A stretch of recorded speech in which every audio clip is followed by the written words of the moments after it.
Hey guys, Carter here with Patriot Training Center. Today I want to talk to you about why you shouldn't use cheap red dots on your pistols. So a lot of people ask, well, what's the difference between an expensive optic and one that I can find, or I found one on Amazon for 50 bucks or 100 bucks, and what's the difference? Why can't I just use that? Well, the number one reason is because your pistol, it's the same advice we give with pistols. It's a life-saving piece of equipment. You want to buy a proven thing. Even if it's a little bit more money, you definitely want to spend the money on that because you're defending your life with it, so it's important that it works. On a red dot, a pistol mounted optic, the slide is reciprocating really fast and hard like this.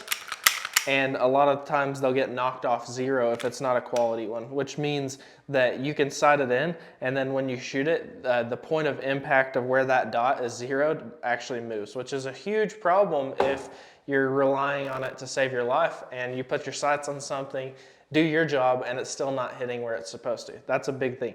The other thing is I've seen them just go completely down. I've tested a couple red dots that are in the cheaper category, and one of them, we actually got it out of the box and it died within 5 rounds of mounting it to the gun. And we replaced the batteries, everything completely nuked, the emitter went out on it. So the difference between an expensive optic and cheaper optics are quality of parts, quality of the actual emitter that's emitting the red dot onto the glass. A lot of the cheap optics will eat through batteries really bad, and like I said earlier, that shifting zero is a huge point that's a big downside and really scary if you think about it. So there's a minimum amount of money that you want to spend on an optic. I have a couple different options out here that we've proven. So all 3 of these optics I have out here, I'm not saying that these are the only ones that I do recommend, but these are some good options and they're varying in price. So this optic right here is the most expensive out of all of these options. This is the Trijicon SRO. Another optic, I just don't have one mounted on any guns right now that I do recommend, is the Trijicon RMR, but this specific one is the SRO. They say that it's not duty rated, and I guess if you're like throwing your guns off of buildings and stuff, or you're carrying in an open rig that is uncovered, I don't know if I would probably choose the RMR over the SRO. I like the SRO because it has a bigger window, and this gun with this optic has about 15,000, probably more. Conservative estimates, 15,000 rounds through it. Same battery, everything's good. I've mounted it once and the zero is kept. So this thing is pretty dang solid option.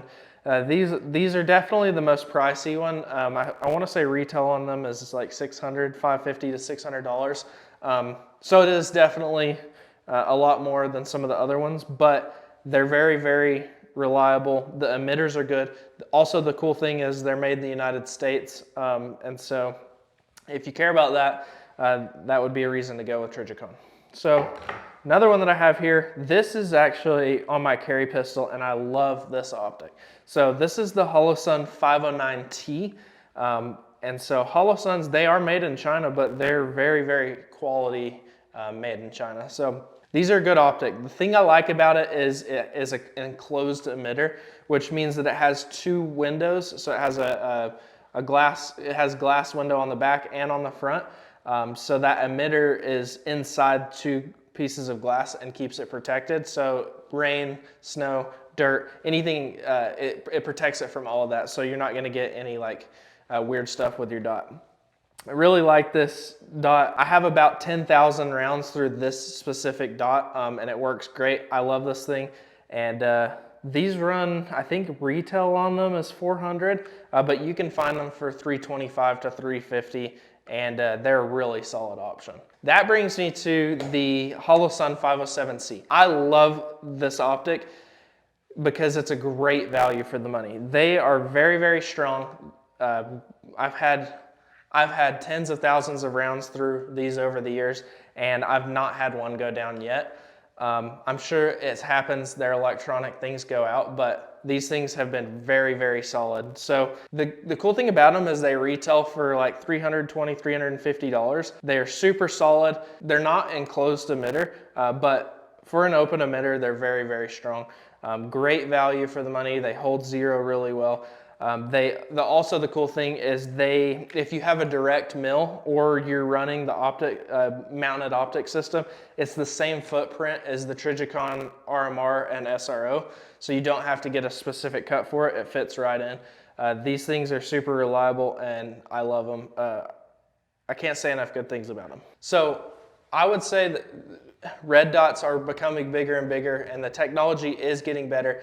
Holosun has really made it a competitive market because they're driving the cost on these down. I think that things are going to get more reliable as the technology gets better.